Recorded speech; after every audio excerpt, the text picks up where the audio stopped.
Hi, today I'd like to discuss professionalism. It's something I'm very often accused of not having. It's something that I think a lot of people are defining in an improper way, so I'd like to define the world's definition of traditional professionalism, and then I'd like to talk about my idea of real professionalism. The reason I want to bring this up is because I am starting a new business that is looking to be more professional solely in the world of motherboard repair, not to my definition of professionalism, not to my definition, because at my definition we're already there, but rather to the world's definition of professionalism, which is why before I start that business and before I start doing videos for it, I want to tell you what my definition of professionalism is and why I find it to be so important. So my idea of real professionalism is this. A, you speak your mind and you give away your opinion, even when you feel that that may lose you business. So you don't lie to the public because you feel that if you tell the truth, you are going to lose them as a client. The second thing that you do as a professional is you provide repeatable results to a high level of standards regardless of what is going on. So I don't have the right tool today, I'm still going to do the job right. I don't feel good today, I'm still going to do the job right. I'm kind of tired today, I'm still going to do the job right. You understand how it is? So on a regular basis, regardless of the circumstances you are in, you are going to do that job to a high standard of quality. And this is something that I didn't really get and didn't really grasp until I actually started listening to the Slipperman radio show, which is something that you could find on the Womb Forum. So if you Google the Womb Forums, womb as in you know what you're stuck in before you're born, you're going to find out that they have a radio show, and it's a very, very good radio show. And there's one particular person on there called Slipperman, whose posts I have been reading for about 12, 13 years now, that had a profound effect on my business mindset and a profound effect on my life and getting me where I am right now. So Slipperman, when you listen to the radio show, there's really no way to say it. He just seems kind of like a nut, and when you read the posts, he seems like a nut.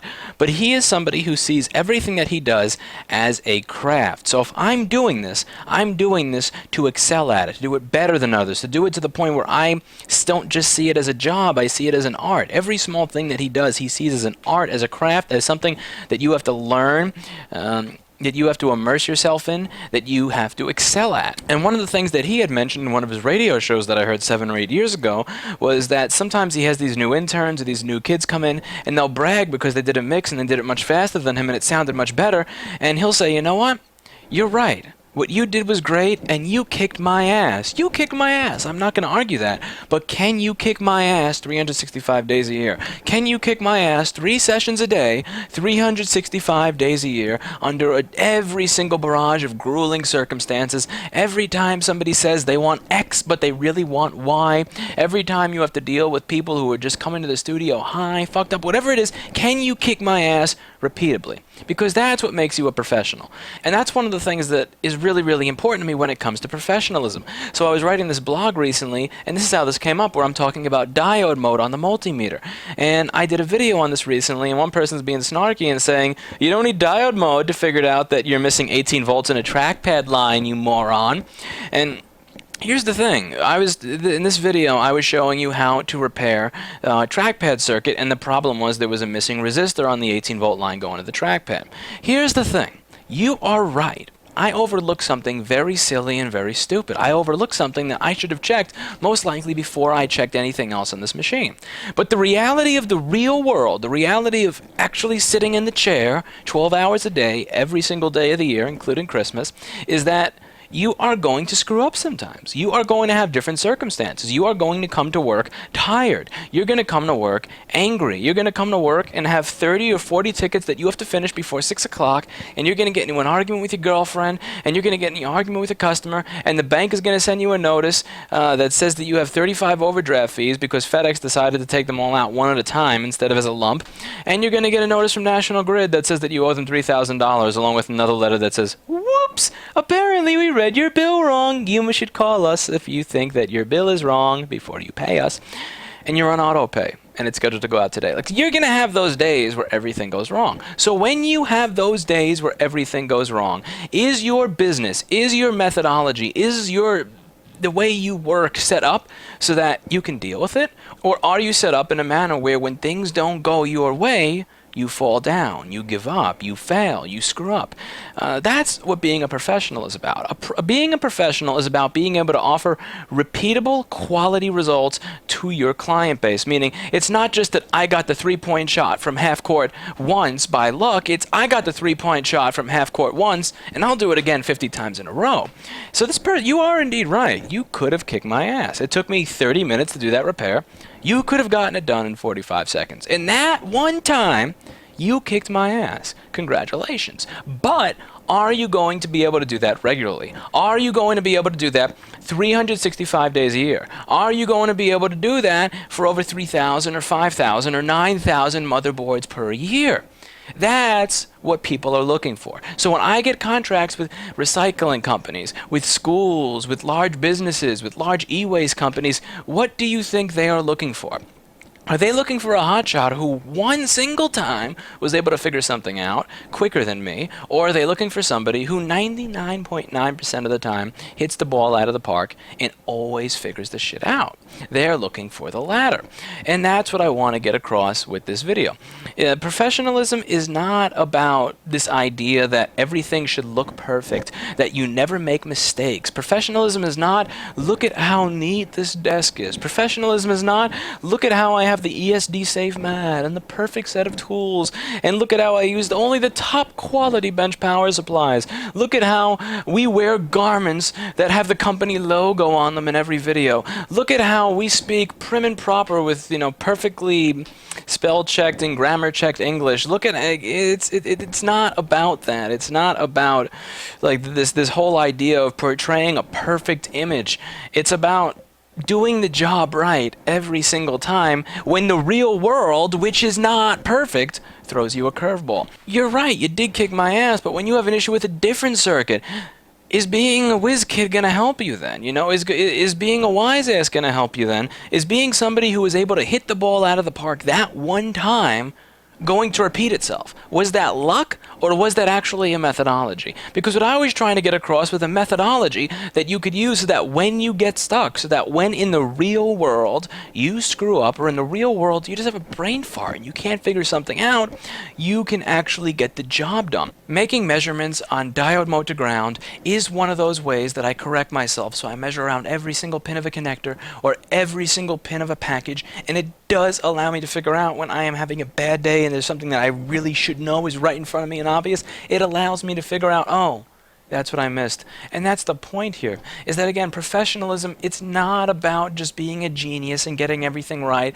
on the first go. Being a professional is about, oh, I didn't get it right. I missed it. I screwed up, but I fixed it anyway. It's about the result. It's about repeatedly getting a good result for your client. And that method is one of the tools in my toolbox that I use so that I'm always able to get a good result for my client. So that's why I have the success rate that I do. That's why I have the business that I do, because I focus on methodologies that allow me to get the job done, even when the real world interferes, and even when the real world tells me, you're having a bad day today. I'm giving you a bad day today. Nothing is going to go right for you. What I do is I have something set up so that when the world says nothing is going to go right for me, I make it go right anyway. It may take a little longer. You may see a mistake along the way. A GPU may drop onto the motherboard along the way. But I assure you, when I am done, what I did will work. My success rate will be higher, and I will make the money, and I will produce results for my clients. That is my definition of professional. My definition of professionalism, again, it's not this idea that everybody's wearing a suit and tie and working on a perfectly clean table with their ESD safe tools that are lined up in order.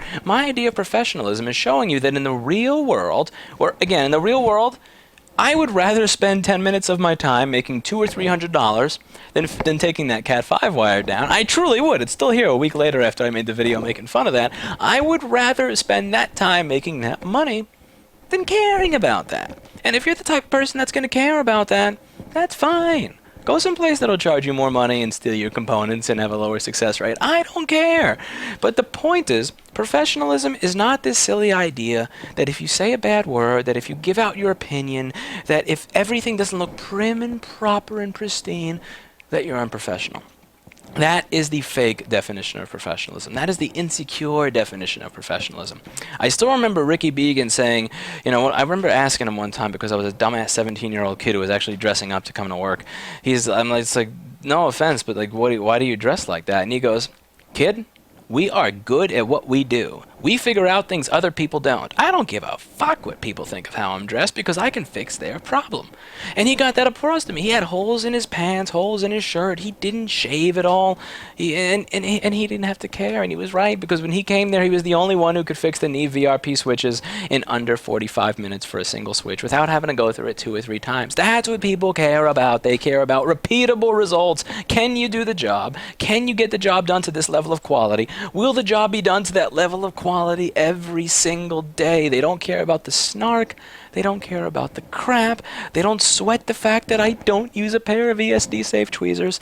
They don't sweat the fact that my setup is not beautiful. And they don't sweat the fact that every now and then I curse on the internet. What they care about are repeatable results. So by my definition of professionalism, and by the people who pay me their definition of professionalism, I'm professional enough for them. And this is something that you should think about. Because again, I do put up videos with some, questionable content if you're under 13, and I do put up videos where I give out opinions that seem unprofessional. But what I want you to realize is, again, because this is a real-world, practical-based channel, I do have school contracts. I do have schools that will send me 20 or 30 machines and say, figure out what's wrong with these. I do have schools on the other side of the U.S. that say, hey, we need 300 of this screen. Can you sell it to us? And I say, absolutely. I do have companies that come to us for this kind of stuff, and this is, believe it or not, for all the naysayers out there, a real business that services not just end users, not just hippies with broken iPhones,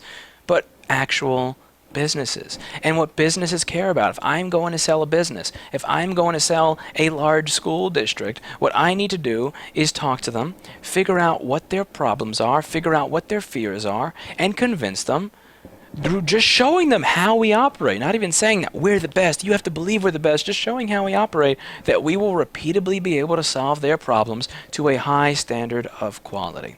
That's what matters. That's the definition of real professionalism, and that's why I don't give a fuck when I read a comment that says, "Oh my God, you said X? You're unprofessional." No. Because all the people paying me, all the people giving me money, all the people who allow me to pay my rent, pay my staff, pay for the camcorder, pay for me to go to CTIA, pay for me to stay at a 5-star hotel in Disney World, disagree with you.